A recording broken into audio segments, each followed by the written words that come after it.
पंचतंत्र का कुछ भाग हमने पढ़ लिया है, कुछ श्लोकों का भी अध्ययन कर लिया है। आगे बढ़ने से पहले हम उनका अभ्यास कर लेते हैं, जो पढ़ा हुआ है उन पर आधारित कुछ प्रश्नों को हल कर लेते हैं और उसके बाद हम आगे का अध्ययन प्रारंभ करेंगे। पहला प्रश्न है, असंतुष्ट राजा को कौन सा सेवक वशीभूत कर लेता है? और इसका उत्तर है कि जो राजा के क्रोध और प्रसन्नता का कारण जानकर उसके अनुसार आचरण करता है, वही सेवक राजा को अपने वशीभूत कर लेता है। दूसरा प्रश्न है, अकथित अर्थ को कौन जान लेता है और किसके द्वारा? तो कौन जान लेता है, इसका उत्तर है बुद्धिमान व्यक्ति जान लेता है। और किसके द्वारा जान लेता है? चेष्टा, आकार, वचन, गति और मुख के विकारों से बिना कही गई बात को अर्थात अकथित अर्थ को भी बुद्धिमान व्यक्ति पहचान लेता है। पिंगलक कौन है और वह भयभीत क्यों है? पिंगलक सिंह का नाम है।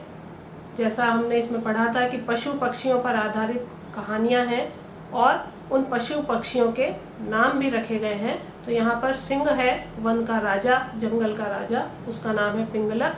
और वो भयभीत क्यों है? कि वो दूर से आती हुई किसी दहाड़ को सुनकर वो भयभीत हो गया है।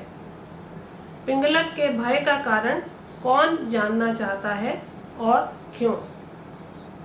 कौन जानना चाहता है? इसका उत्तर है दमनक। और दमनक नाम है शृगाल का, जिसे सियार कहा जाता है, उसका नाम है।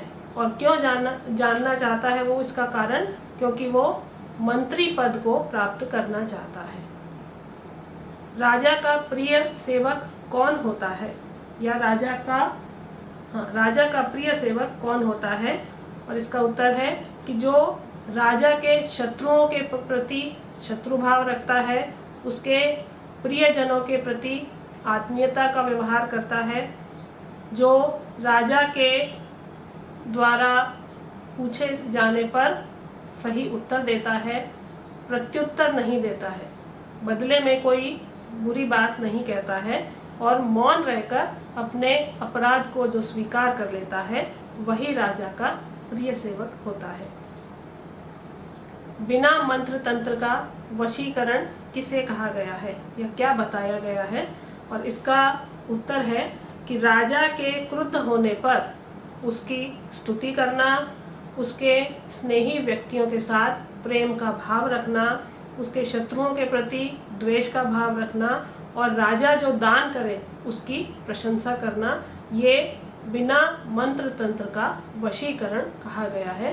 कि राजा अपने आप इससे वश में हो जाता है। और किससे? कि उसकी स्तुति की जाए, हमेशा उसकी प्रशंसा की जाए, उसके प्रियजनों के साथ प्रेम भाव रखा जाए और उसके राजा के शत्रुओं के प्रति द्वेष का भाव रखा जाए, तो राजा अपने आप वश में हो जाता है और यही वशीकरण कहा गया है। सेवक के उचित सम्मान के विषय में क्या कहा गया है? 7वां प्रश्न है और इसका उत्तर है कि जो स्वामी सेवक के गुणों को नहीं समझता, उसे उचित सम्मान और पद प्रदान नहीं करता है और उसका आदर नहीं करता है, तो वह सेवक अपने स्वामी को, चाहे वो कितना भी धनी हो, कितना भी अच्छे कुल वाला हो, उसे वो छोड़ देता है। इसलिए सेवक का उचित सम्मान आवश्यक है। राजा का सच्चा सेवक कौन होता है? 8वां प्रश्न है और इसका उत्तर है कि जिस व्यक्ति पर या जिस सेवक पर भार सौंपकर राजा निश्चिंत हो जाए, वही राजा का हितकारी और सच्चा सेवक होता है।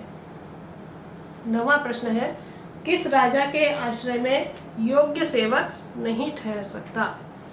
और इसका उत्तर है कि जिस सेवक के गुणों का उचित मूल्यांकन उसका स्वामी नहीं करता है, योग्य अयोग्य की पहचान यदि नहीं करता है स्वामी, तो वो सेवक उस राजा के आश्रय में नहीं ठहरता है।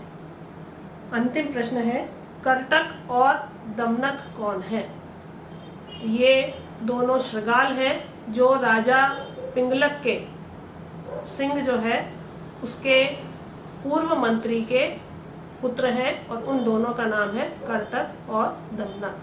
तो यहाँ तक हमने कथा भी पढ़ी है, श्लोक भी पढ़े हैं और उससे संबंधित हमने कुछ प्रश्नों को हल भी किया है। अब इसके बाद हम आगे का अध्ययन करेंगे।